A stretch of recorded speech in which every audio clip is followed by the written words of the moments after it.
I want you to stop whatever you're doing right now and really hear this. Not just listen. Hear it. Because what I'm about to tell you in the next 20 minutes has the power to completely shift the direction of your life. Not someday. Not eventually. Starting from the moment this ends. But only if you're willing to be honest with yourself. Only if you're willing to sit with some uncomfortable truths without flinching. Here's the question I want you to answer before we go any further. Imagine two people. Same city. Same economy. Same age. Same problems. Same 24 hours in a day. 5 years from now, one of them is living a life that looks almost unrecognizable from where they started. More confident, more purposeful, more alive. Waking up with a reason to get out of bed that goes beyond obligation. Doing work that means something. Surrounded by people who push them toward better. The other one is still in the same place. Not because they weren't capable. Not because life was uniquely unfair to them. But because somewhere along the way, they accepted a story about what was possible for them. And they never questioned it. And completely different lives. What changed? Not luck. Not family. Not education. Not the economy. Not talent. Not connections. Not circumstance. The mindset behind every decision. The lens through which they interpreted everything that happened to them. The internal story they believed about what they were capable of, what they deserved, and what their life was allowed to become. Mindset is not a buzzword. It is not self-help language dressed up to sound profound. It is the actual architecture of your life. The invisible framework inside which every decision you've ever made was made. Every opportunity was noticed or missed. Every setback was processed as a lesson or a verdict. And here is the most important thing I can tell you right now. Your mindset is not fixed. It is not your personality. It is not your genetics. It is not your past. It is a practiced, daily, changeable orientation toward reality. And it can be rebuilt, upgraded, and redirected at any point in your life, including today. Including right now, in this moment. Let's get into it. There is a prison that most people live inside their entire lives without ever realizing it. It has no physical walls, no bars, no locks. And yet the people inside it never reach the edges because they've been convinced at a level so deep they can't even articulate it, that the edges are as far as they're allowed to go. That prison is a set of beliefs about limitation, about what's possible for people like them, about what doors are open and which ones were never meant to be. And here's how that prison gets built. Not dramatically, not all at once. Gradually. Through accumulation. Through the slow layering of tiny experiences that, one by one, seem almost insignificant, but together form something solid and confining. Someone dismisses your idea. Someone compares you unfavorably to someone else. Someone tells you with their behavior, if not their words, that people from backgrounds like yours, with limitations like yours, with histories like yours, don't go on to build lives like that. And if it happens enough times, from enough directions, at a young enough age, you start to believe it, not consciously. You don't sit down one day and decide to accept limitation. It happens the way most significant things happen, quietly, through repetition, underneath your awareness, until one day you're operating inside a set of assumptions about what's available to you that feel less like beliefs and more like facts, less like a story someone told you and more like the actual shape of reality. That is the prison. And the most crushing thing about it is how invisible it is. From inside, it doesn't look like a prison. It looks like common sense. It looks like being realistic. It looks like accepting what is. But here's what I need you to understand with everything in you. Common sense is often just the accumulated opinion of people who stopped trying. Realistic is often just another word for the ceiling someone accepted before you did. Accepting what is, when what is a story about limitation that was never true, is not wisdom. It's surrender dressed up as maturity. The prison was always made of beliefs. And beliefs, unlike steel, can be changed. The moment you can see the bars for what they actually are, not facts about you, but stories about you, stories built from other people's opinions and old experiences and fear. You also see that the door was never locked. It was always open. You just had to know to look for it. Let me give you a way of thinking about your own potential that I want you to carry through everything we discussed today. Imagine the most powerful car ever engineered, built for extraordinary performance. Every component designed to operate at a level most vehicles will never reach. Capable of things that would take your breath away. Now imagine that car has been sitting in a garage for years. Not because anything is broken, not because anything is wrong with the engine, but because the person who owns it was told, early and convincingly, that this particular car can only go 20 miles an hour. That's its limit. That's all it can do. And they believed it. And they drove it that way. For years. At 20 miles an hour. Wondering vaguely why everything felt so slow. Why other people seemed to be covering distance that just didn't seem available to them. The car was never the problem. The belief about the car was the problem. The belief about the car was the problem. You are that car. Not the 20 miles an hour version. The actual version. The one with the full engine, the full potential, the full capability that has been sitting largely untapped. Because somewhere along the way you accepted a story about your limits that was never accurate. The limits were never in you. They were in the story about you. And stories, unlike engines, can be rewritten. Now let's talk about something practical, something you can use immediately. Because there are two questions that, depending on which one you default to in moments of difficulty, will shape almost every outcome in your life. Most people, when something hard happens, ask, why is this happening to me? That question feels natural. It feels justified. But it contains a hidden assumption that poisons everything. The assumption that you are a passive recipient of events. That life is something being done to you. That the appropriate response to difficulty is to understand who or what is responsible for it landing in your path. And when you're framing yourself as a passive recipient, the only logical next move is to wait. Wait for circumstances to improve. Wait for someone to fix it. Wait for the situation to change on its own. The second question is entirely different. What is this developing in me? Not why is this happening? What is this happening? What is this building? What capacity? What strength? What knowledge? What resilience is being forged in me specifically through this particular pressure? Same event. Completely different question. Completely different experience. Completely different person who comes out the other side. Because difficulty genuinely does develop things. Pressure genuinely does build strength. Not automatically. Not if you're asking the wrong question about it. But reliably when you approach every hard thing with the orientation of someone who is being built rather than someone being punished. Start asking the second question. Every time, without exception. Every setback. Every rejection. Every failure. Every season where nothing seems to be going right and nobody seems to notice the effort you're putting in. What is this developing in me? Let that be the first question. And watch what it does to your relationship with every hard thing that enters your life. If you're still with me and this is hitting something real, I need to ask you to do one thing before we go further. If you haven't subscribed yet, do it right now. Not later. Right now. Because everything I'm creating is built specifically for the person who is serious about building something different. And I don't want you to miss what comes next. Hit subscribe. Hit the notification bell. Then stay with me. Because the second half of this is where it gets most practical. Here is the thing about growth that nobody tells you at the moment you most need to hear it. It is almost entirely invisible while it's happening. The results, the visible, measurable, external evidence that something is changing, lag behind the actual change by weeks, months, sometimes years. And in that gap between the actual change and the visible evidence of it, most people stop. Not because they gave up on the goal, because they concluded, based on the evidence available to them, that what they were doing wasn't working. But the evidence available to them was incomplete. Because the most important part of the process was happening exactly where they couldn't see it. Think about a seed in the ground. You plant it, you water it, you create the conditions. And for a significant period, nothing visible. If you judge the seed's progress by what you could see above the surface, you would conclude that nothing was happening.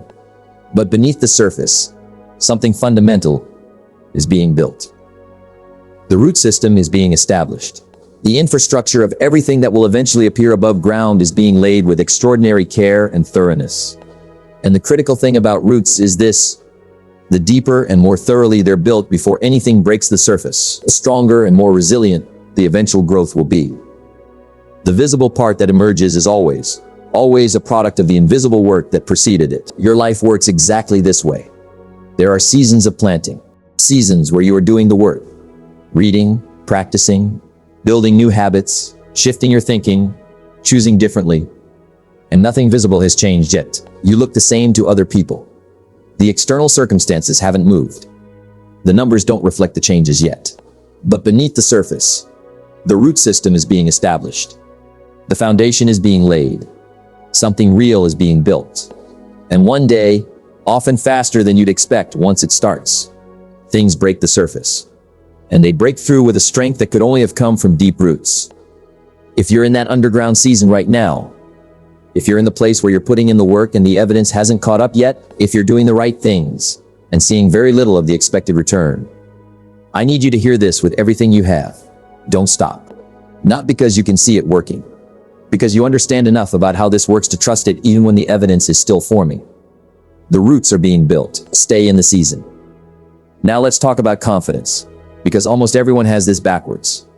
Most people believe confidence is something you feel before you act, a prerequisite for the difficult move. You need to feel confident enough before you start the business, before you have the hard conversation, before you pursue the goal, before you show up fully as who you're trying to become. So they wait. They wait for the feeling to arrive. And it doesn't come, because it can't come that way. That's not how it's built. Confidence is not a feeling that precedes action. It is a conclusion built from accumulated evidence. Evidence that you are someone who can handle difficult things. Evidence that when you attempt hard things, you get through them. Evidence that your self-assessment, I can figure this out, has been proven accurate enough times that it carries real weight. That evidence can only be generated one way, through action. Specifically through action in the territory of things that are hard for you, things where the outcome isn't guaranteed, things where you move forward despite not knowing exactly how it's going to go. Every time you do that and get through it, even imperfectly, even with fear still fully present, even with significant struggle, your mind records a data point, a piece of evidence that says I can handle things like this. Enough data points, and the confidence becomes structural, not dependent on the right conditions, not borrowed from someone else's story, not contingent on things going well, genuinely, fundamentally yours, sitting on a foundation built entirely from your own experience of moving through hard things. But it only comes from action. So here's the question. What is the thing you've been waiting to feel confident enough to attempt? Because the confidence you're waiting for is on the other side of attempting it, not before. After. Action first. Confidence second. Always, for everyone, in every domain. Stop waiting. Start building the evidence. I want to give you a distinction that might be the most important one in this entire conversation, and I need you to really let it land. There is a profound difference between I failed and I am a failure. Those two sentences feel sentences.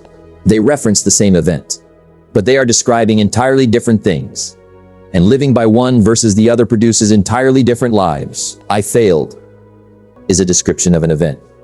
Something happened. It didn't produce the desired outcome. There is information embedded in this event about what didn't work under these conditions with this approach at this level of skill. That information can be extracted, integrated, and used to make the next attempt meaningfully better than this one. I am a failure is a statement about identity, about fundamental, fixed nature, about who you are at your core. Something defining, something that needs to be escaped or denied or hidden rather than learned from. The first framing keeps you in the game. The second one writes you out of it. Think about a child learning to walk. Not once, but hundreds of times, that child falls. And not a single time does that child look around the room, assess the accumulated evidence, and conclude, I suppose walking just isn't for me. The falls are simply part of the process. Each one is feedback. Each one teaches something about balance and weight and coordination. Each one is a small deposit into the account of capability. Somewhere along the way, as we grow up, that lesson gets reversed. Failing stops being information and starts being indictment. The fall stops being feedback and starts being proof. And once that shift happens, the natural response to failure is no longer to try again. It's to stop trying altogether, so the indictment doesn't accumulate further evidence. Go back to the child's orientation. Not because failure doesn't hurt. It does. Not because it doesn't matter. It does. But because failure's actual job is to show you what doesn't work so you can find what does. Extract the lesson. Adjust the approach. Return to the attempt with greater knowledge than you had before. Failure is an event, never an identity. Refuse to let it be anything else. Right now, in the middle of this, if you haven't subscribed, please do it. I create this kind of content consistently. Content built to actually shift how you think and operate, not just make you feel good in the moment. Hit subscribe and hit the bell. Let's keep going. Your mind is the most fertile growing environment you will ever own. And like any growing environment, what grows in it is determined entirely by what gets planted and what you choose to water. Every single day, without your conscious decision, seeds are being dropped into your mental landscape. Seeds from what you consume. Seeds from what you consume. Seeds from the conversations you're part of. Seeds from old experiences that keep replanting themselves automatically. Seeds from comparison, from fear, from the accumulated narrative about who you are and what your life is supposed to look like. Some of those seeds grow beliefs that carry you forward. Some grow beliefs that quietly strangle everything else. And here's the critical thing. The seeds don't announce themselves as seeds. They arrive disguised as casual thoughts, as passing observations, as things you've just always believed without examining. And they get watered by repetition, by the attention you give them, by the stories you keep telling that reference them, until they become so large, so established, so deeply rooted in your mental landscape that you stop recognizing them as something that was once planted. You start experiencing them as ground, as simply the way things are. They're not ground, they're plants. And plants can be uprooted. The practice of a powerful mindset is the practice of becoming a more intentional gardener, of noticing what's growing, of questioning whether what's well established in your mental landscape is actually true and useful, or whether it's just old and well watered, and deliberately, consistently choosing what to nurture and what to let wither from neglect. Because mental weeds don't need to be dramatically destroyed. They just need to be starved. Stop watering them. Stop building your daily decisions around them as though they were facts about reality. And start planting something different. Something that grows toward where you actually want to go. Now I want to address something that most motivational content completely skips over. Because it's uncomfortable. Because it implicates not just our thinking, but our environments. And changing our environments requires more courage than changing our thinking. The people around you are not neutral. They are not a passive backdrop against which your life unfolds.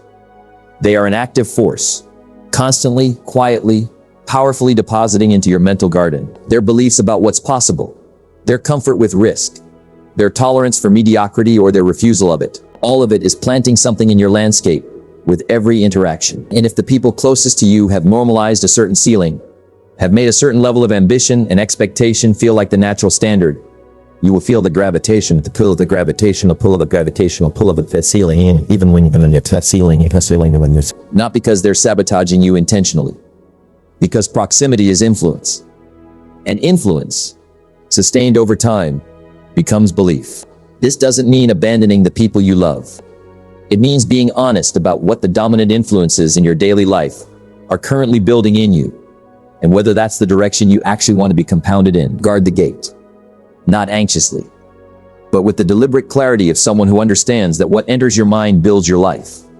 Every conversation, every piece of content, every environment, every internal story, all of it is planting something.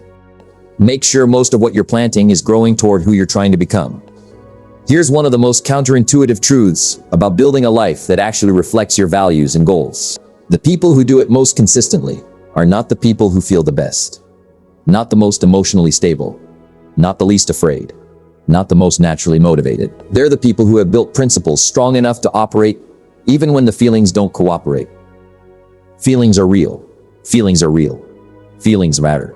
But feelings make terrible leaders. Because feelings are weather. They shift without announcement. Some mornings you wake up energized and focused and ready for anything. Some mornings you wake up depleted, doubtful, and looking for any reasonable excuse to stay exactly where you are.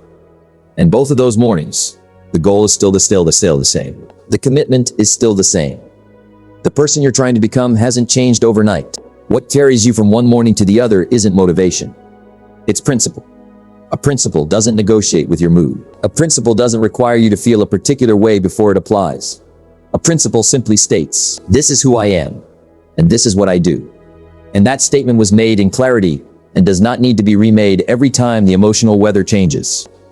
I am someone who shows up for the work, regardless of how I feel when I get there. I am someone who chooses growth over comfort when they conflict. I am someone who keeps promises to themselves with the same seriousness they give to promises to others. Write your principles down. Make them specific. Make them commitments that were built in your clearest moments and are honored in your cloudiest ones. Because your feelings are not the most reliable guide to your best behavior. Your principles are. Let them lead. I want to close with something that I think is more important than anything else we've covered. Your story is not finished. I know that can sound like something people say, but here's what I mean, specifically, and why it matters. Every belief you currently hold about your limits, every ceiling you've accepted, every conclusion you've reached about what's realistic for someone like you, every story you've been operating inside, was formed in the past. Based on past experiences. Processed through a past version of your mind, under circumstances that no longer necessarily exist. And you are not that past version anymore. You are a new version, with new information, new capability, new perspective, new opportunity to examine those old conclusions and question whether they still deserve the authority you've been giving them. The ceiling wasn't real then. It was a belief about reality. And it's less real now, because now you're aware enough to question it. Here is what the rewrite actually looks like in practice. It doesn't look dramatic. It doesn't announce itself as transformation. It looks like the next morning where you make one different choice than you would have made yesterday. One specific, concrete choice in the direction of the person you're deciding to become. It looks like asking the second question. What is this developing in me? The next time something hard arrives. It looks like moving toward the difficult thing before the confidence is there. Trusting that the confidence will be built through the movement. It looks like guarding your mental garden more deliberately than you have been. It looks like building principles that hold you on your worst days, not just your best ones. It looks like staying in the root season, consistently, long enough for the surface to change.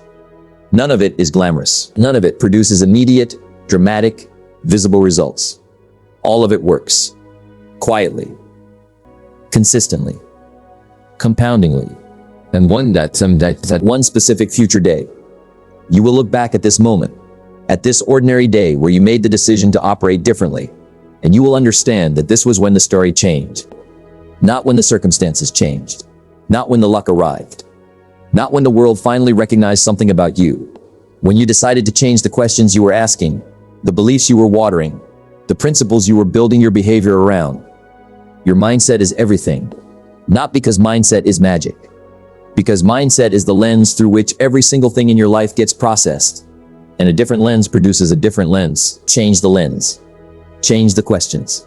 Change the story. And the life that follows will reflect it.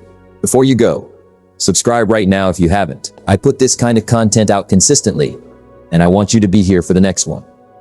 Drop a comment with the one belief you're committing to question starting today. Share this with someone in your life who needs to hear it. And like the video, it takes 2 seconds, and it helps this reach the people who need it most. Your story isn't finished. Go write the next chapter.